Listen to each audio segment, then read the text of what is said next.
Hello dear students. Hi, Hi. ma'am. So let us understand a problem on working capital management. So this is all about the case study on working capital management where theoretically we know the concept of this working capital management, that is the day-to-day operations of the business where we require some capital, and that we called as working capital management. Okay. So theoretical part that we know, but how to apply that in practical?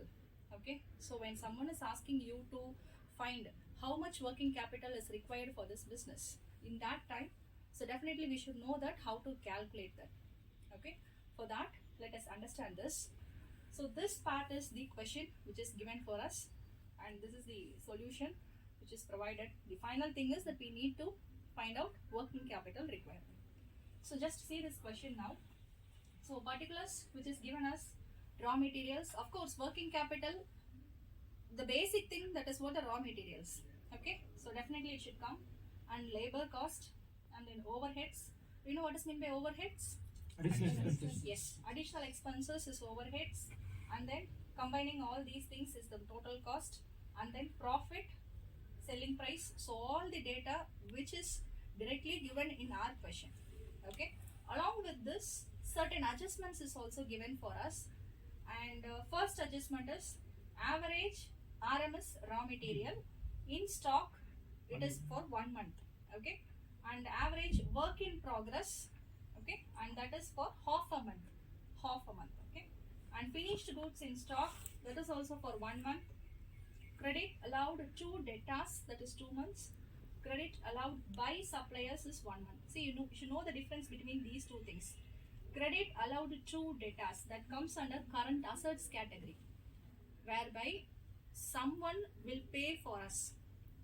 So that is why it comes under current assets.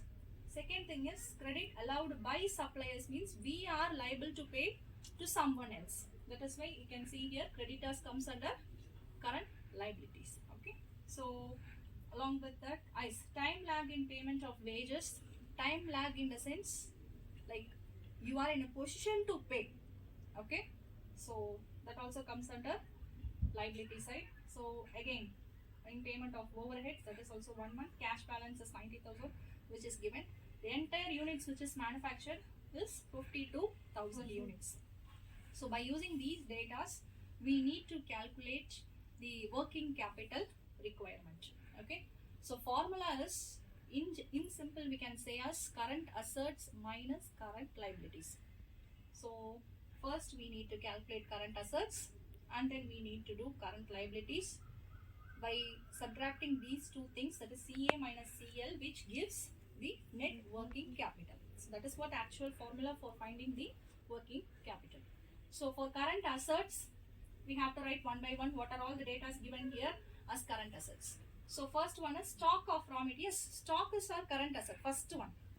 So 52,000 into 20 into 1 by 12. So how it comes like this, 52,000 is the total units manufactured. Into 20 is what the raw material which is given, data which is given here, into 1 divided by 12, that is for 1 month they said like this. So divided by 12 in the sense for 12 months, for 1 year. Okay, so when we calculate this, we'll be getting that answer. Next part is work in progress. Okay, so for work in progress, see this is raw material, work in progress, and finished goods. This is what the step by step process, right?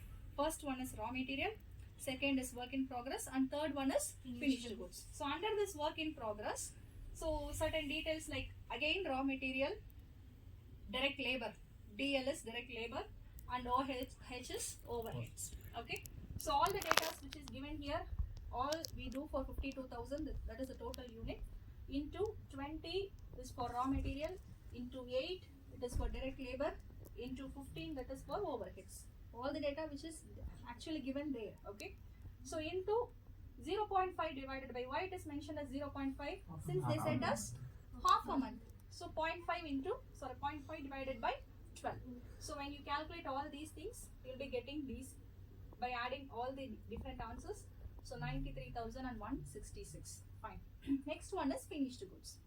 Again for finished goods, total units into 43 is the total cost. By adding all these things, 43 into 1 by 12, again they said us 1 month here. Okay, so that answer. And as I said before, debtors comes under current assets.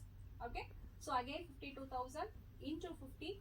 So this is the entire amount for debtors. That is someone they are in a position to pay to us. Okay, into 50 into 2 divided, see here 2 months, 2 divided by 12. That answer. And cash balance, it is also our asset.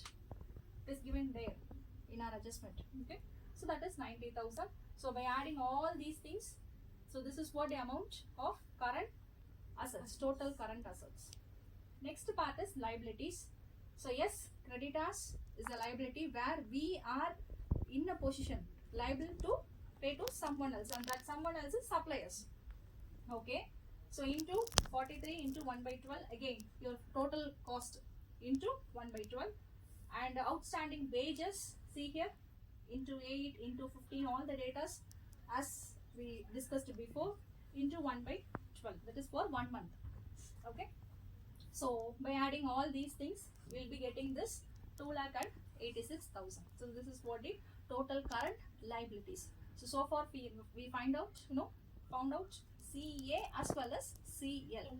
So CA minus CL, which gives the net working capital requirement, that is 6,03,499 is what the requirement for this particular case. So this is what the working capital answer that we found out. Hope you all understand. Thank you.